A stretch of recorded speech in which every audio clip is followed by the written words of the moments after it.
I think the best poetry is one that is who you are. Yes. You know what I mean? I can't write a dua and pretend to be a Pakistani Sufi guy. Sure. I can only pretend to be who I am, which is an American guy who likes sports. And this, I think, is the postmodern episteme. Yeah. That you are embedded in your land as well, and you go global, universal as well. Yeah. So that was very relieving. Dr. Sara Zedi, one question from you. Sure. Pedagogy today is, we talk so much about pedagogy. Yes.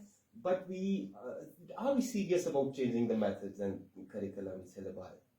I think if we look at the way that our societies are working and the spread of fascism around the world, then absolutely not. We are not serious about it.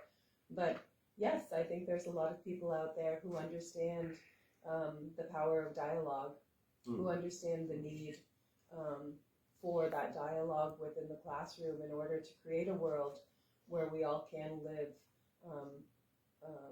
in the most just and equitable way, which to me is the goal. Sure. Mm-hmm. This is the basic thing.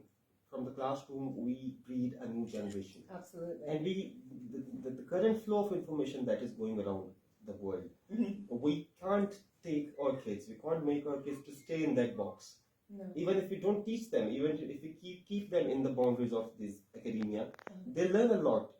Is this new IT, information technology, helping our children or kids to grow out of the box? Are you using these techniques in your pedagogical techniques? Sure. Methods? I think we all need to adapt to what young people are doing and what they're engaged in if we want to be relevant as teachers. And I think that's the problem with pedagogy, is that a lot of times educators really want to stick to what they know, and that's it's silly, because as teachers we're supposed to be constantly kind of seeking out knowledge, and I think a lot of educators really kind of get stuck in this one way of teaching, one approach, right? And so yes, we do need to adapt. Yes, we do need to see the ways in which we can use all of this AI, how we can use it to our benefit, how we can use it creatively. And one way of doing that is really asking our young people how they're using it, and then learning from them. As an educator, I often find that some of the really interesting ideas or things that I don't know about, my students are bringing to me. And so I need to figure out ways as an educator to implement those ideas into my own classroom. Wonderful.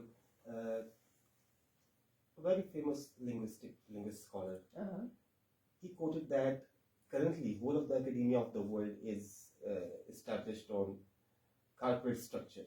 It is the nursery of capitalism. Absolutely. How can we break into it? Because to my desperation, I can't see any peephole in it, any breakthrough in it. It's not your desperation only. I mean, we need to really focus on, I really believe, and I think, Michael's program, the program that Michael has been leading for now 25 years, Urban Word, it's really a program that was based on the philosophy of one kind of pedagogue, Paulo Freire, pedagogy of the oppressed.